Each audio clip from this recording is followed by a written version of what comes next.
Hi ಸ್ನೇಹಿತರೆ, ನಾನು Sunita, make over and beautician all beauty secrets ಬಗ್ಗೆ ಮಾತಾಡೋಕ್ಕೆ ಬಂದಿದ್ದೀನಿ. ಇವತ್ತು ನಾನು ಒಂದು ಹೇರ್ ಡ್ಯಾಂಡ್ರಫ್ಗೆ ಮನೆಯಲ್ಲಿ ಹೋಮ್ ರೆಮಿಡಿ ಹೇಗೆ ಮಾಡ್ಕೊಳ್ಳೋದು ಅಂತ ಹೇಳ್ಕೊಡ್ತೀನಿ. ತುಂಬ ಡ್ಯಾಂಡ್ರಫ್ ಇತ್ತು ಅಂತಂದರೆ ಒಂದು ಹುಳಿ ಮೊಸರನ್ನ ಟೆಕ್ಸ್ಚರ್ ಹೇರ್ನ ಒಂದೊಂದು ಇದನ್ನೇ ಓಪನ್ ಮಾಡಿ ಒಂದು ಸ್ವಲ್ಪ ಕಾಲು ಕಪ್ ಅಥವಾ ಅರ್ಧ ಕಪ್ ತೊಗೊಂಡು ಚೆನ್ನಾಗಿ ಹಚ್ಚಿ ತೆಗಿಬೇಕು.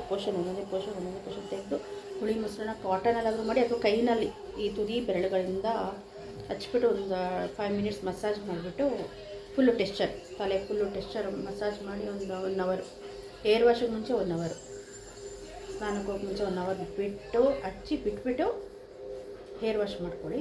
ಇದರಿಂದ ತುಂಬ ಡ್ಯಾಂಡ್ರಫ್ ಇರುತ್ತಲ್ಲ, ಕೆರೆತ ಅದೆಲ್ಲ ವೀಕ್ಲಿ ಟ್ವೈಸ್, ವಾರಕ್ಕೆ 2 ದಿನ ಈ ಥರ ಮಾಡ್ಕೊಂಡು ಬಂದರೆ 1 ತಿಂಗಳು ಅಥವಾ 2 ತಿಂಗಳಷ್ಟರಲ್ಲಿ ಆಲ್ಮೋಸ್ಟ್ ಡ್ಯಾಂಡ್ರಫು ಕಮ್ಮಿ ಆಗ್ತಾ ಬರುತ್ತೆ. ಟ್ರೈ ಮಾಡಿ ರಿಸಲ್ಟ್ ಹೇಳಿ, ನನಗೆ ಕಾಮೆಂಟ್ ಹಾಕಿ. ನೀವು ರಿಸಲ್ಟ್ ಏನಾಯಿತು ಅಂತ ನನಗೆ ಒಂದು 2-3 ಟೈಮ್ಸ್ ಯೂಸ್ ಮಾಡಿದ್ರೆ ಗೊತ್ತಾಗುತ್ತೆ ನಿಮಗೆ. ನನಗೆ ಕಮೆಂಟ್ ಮಾಡಿ, ಶೇರ್ ಮಾಡಿ. ನಾಳೆ ಹೇರ್ ಬಗ್ಗೆನೇ ಇನ್ನೊಂದು ಟಿಪ್ಸ್ ಹೇಳೋಕ್ಕೆ ಬರ್ತೀನಿ.